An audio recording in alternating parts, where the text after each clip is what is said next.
Exercise number 2.1 question number 3 की statement है which of the following statements are true और false.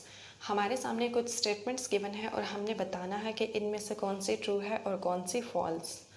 अब हम क्या करेंगे, डेफिनेशंस को और कॉन्सेप्ट को यूज़ करेंगे जो हमने इनसे पहले लेक्चर्स में स्टडी किए हैं और बताएंगे कि कौन सी स्टेटमेंट ट्रू है और कौन सी false.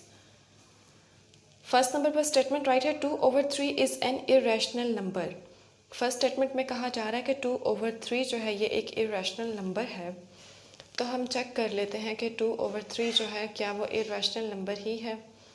According to given condition, जो हमने रैशनल और इरेशनल की डेफिनेशन को क्लियर किया था उसमें ये था कि वो नंबर्स जिनको हम P/Q की फॉर्म में राइट कर सकते हैं और Q जो है वो नॉट इक्वल टू 0 होना चाहिए। ये कंडीशन तो रैशनल की है जो इसके ऊपर सेटिस्फाई हो रही है। इसका मतलब ये हुआ कि 2/3 जो है ये एक रैशनल नंबर है, तो हमारी जो गिवन स्टेटमेंट है वो क्या होगी, फॉल्स। स्टेटमेंट नंबर 2 है पाई इज़ एन इरेशनल नंबर। पाई जो है वो इरेशनल नंबर है और इरेशनल नंबर क्या होता है, जिसको P/Q की फॉर्म में नहीं लिखा जा सकता वो इरेशनल नंबर होता है। तो पाई को हमने स्टडी किया था जब हमने क्वेश्चन सॉल्व किया था कि ये इरेशनल नंबर है, तो ये होगा true. 1/9 is a terminating fraction. 1/9 जो है टर्मिनेटिंग फ्रैक्शन है। अब टर्मिनेटिंग फ्रैक्शन क्या होता है, जिसका सोल्यूशन एंड हो जाए, डेसिमल के बाद जो डिजिट्स हों वो फाइनाइट हों। तो हम इसको सॉल्व करके चेक कर लेते हैं कि 1/9 जो है ये टर्मिनेटिंग फ्रैक्शन है या नहीं। डिवाइडेंड जो है वो स्मॉल है, डिवाइज़र बड़ा है, तो हम क्या करेंगे, ये तो इस पर नहीं डिवाइड होता, तो हम क्या करेंगे, ज़ीरो लगाएंगे, पॉइंट लगाकर ज़ीरो एक्सटेंड कर लेंगे। 9 1s are 9, फिर ज़ीरो एक्सटेंड करेंगे, तो ये इस तरह से चलता जाएगा अप टू सोन 0.1111। तो ये टर्मिनेट नहीं हो रहा, मतलब ये एंड नहीं हो रहा। और वो फ्रैक्शंस जो एंड नहीं होती बल्कि अप टू सोन चलती रहती हैं, उनको तो हम कहते हैं नॉन टर्मिनेटिंग।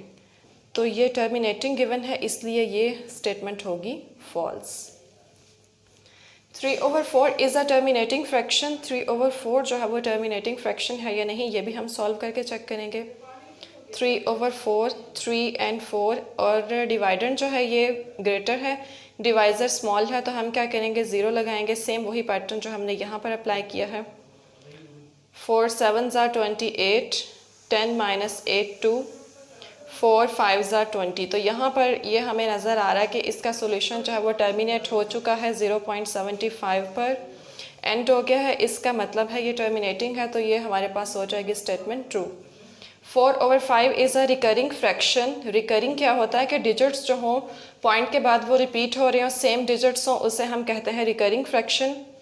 सॉल्व करके चेक करते हैं 4 and 5, ये भी सेम केस है, हम पॉइंट लगाकर ज़ीरो एक्सटेंड करेंगे। 5 8s are 40, तो ये हमारे पास 0.8 है, ये तो टर्मिनेटिंग बन गया है, ये इसका मतलब है रिकरिंग नहीं है, तो ये स्टेटमेंट हमारी हो गई है फॉल्स।